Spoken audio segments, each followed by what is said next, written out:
Mayonnaise বানাতে যা যা লাগবে, মেয়োনিজ বানাতে একটা ডিম নিয়ে নিলাম। ডিমটা নর্মাল বাইরে থাকা হবে, ফ্রিজে রাখা ডিম দিয়ে হবে না, রুম টেম্পারেচার থাকতে হবে। ফ্রিজে থাকলেও ঘন্টাখানিক আগে বের করে রাখতে হবে, 1 ঘন্টা আগে, নাহলে হবে না। আচ্ছা, একটা ডিম দিয়ে আমি ইয়ে করে নিই, তারপর অন্য কিছু দিব। আমি ডিমটা আগে ব্লেন্ড করে নিই।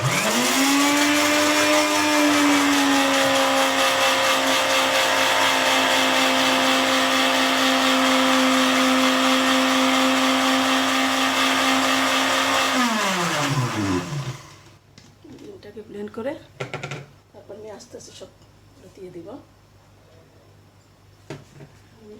আমি অন্য উপকরণ একসঙ্গে দিব না, আমি ডিমটা ফোম করে নিই।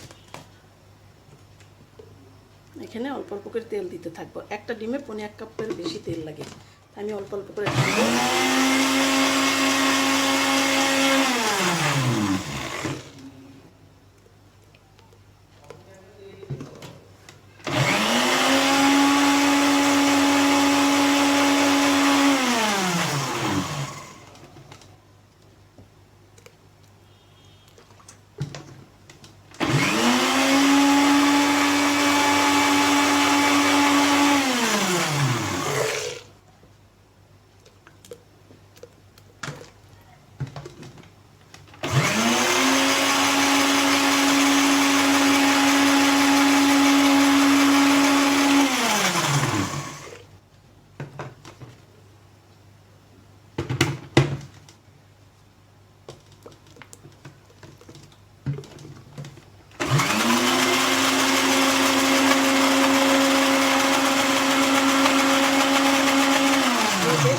দিতে হবে তেল,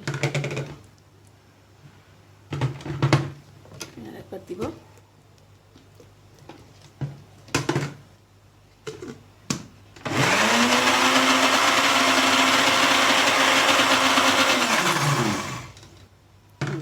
আমার এটা মোটামুটি ঘন হয়ে আসছে। এখন আমি এটা আগে দিলাম না, অনেক সময় হয় কি মেয়োনিজ বানাতে যে আমার হয়েছে এরকম দিয়ে একবার, ওই আগে ভাগে দিলে এই লিকুইডগুলো যেমন ভিনিগার, তারপরে চিনিটা আগে দিলে অনেক সময় গলে ফোমটা হতে চায় না, এজন্য আমি পরে দিই।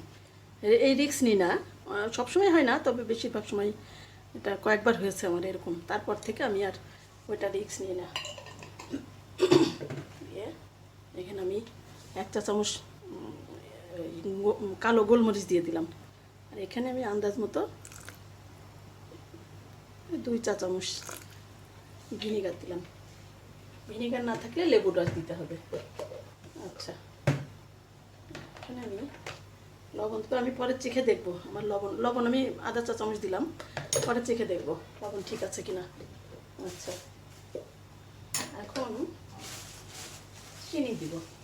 মিষ্টিটা যে যেমন পছন্দ করে, কিনা মেয়োনিজ যেমন মিষ্টি খুব কম থাকে, সেভাবে বানাতে চাইলে 1 চা চামচ চিনি দিলেই যথেষ্ট।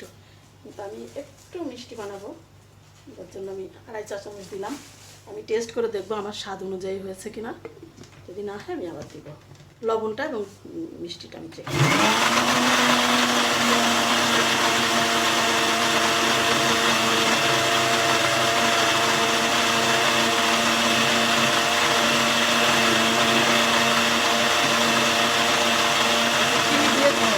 যেহেতু চিনি দিয়েছি, চিনিটা না গলা পর্যন্ত আমি একটু ব্লেন্ড করবো।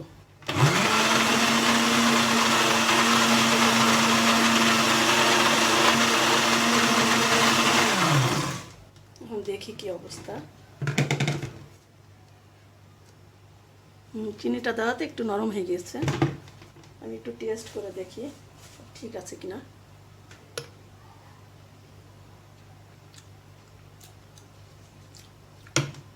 আমি যেভাবে খেতে পছন্দ করি সেই হিসাবে একটু চিনি লাগবে। আমার টকটা ঠিকই আছে। আমি আরও 1.5 চামচ চিনি দিলাম। আমি আর একটু গোলমরিচ দেবো, একটু স্পাইসি হলে ভালো লাগে আমার কাছে, তাই আমি আর একটু গোলমরিচ দিয়ে দিলাম। যেহেতু এটা শর্মার মধ্যে যাবে, আমি লবণ ঠিক আছে। আচ্ছা, এবার আমি আর একটু তেল দিয়ে ব্লেন্ড করে তুলে নেব। যেহেতু চিনি দিয়েছে একটু লিকুইড হয়ে গেছে।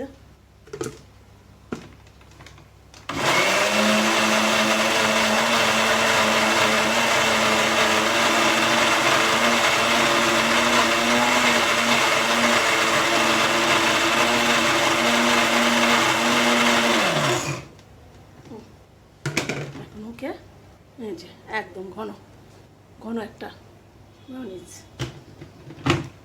দেখাই।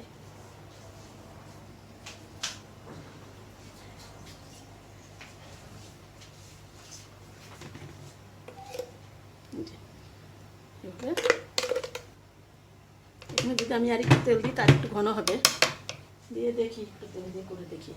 এটা তো অনেক তেল দেয়, তেল যত দিতে থাকবে তত টাইট হতে থাকবে।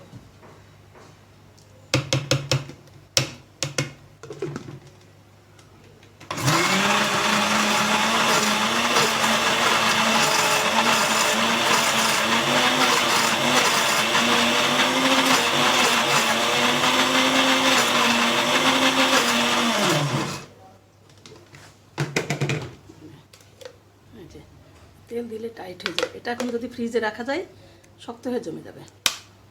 আমি করে ফ্রিজে রেখে দেবো শক্ত হওয়ার জন্য। একদম ওকে আছে আমার, মিষ্টি লবণ ঝাল সব ঠিক আছে।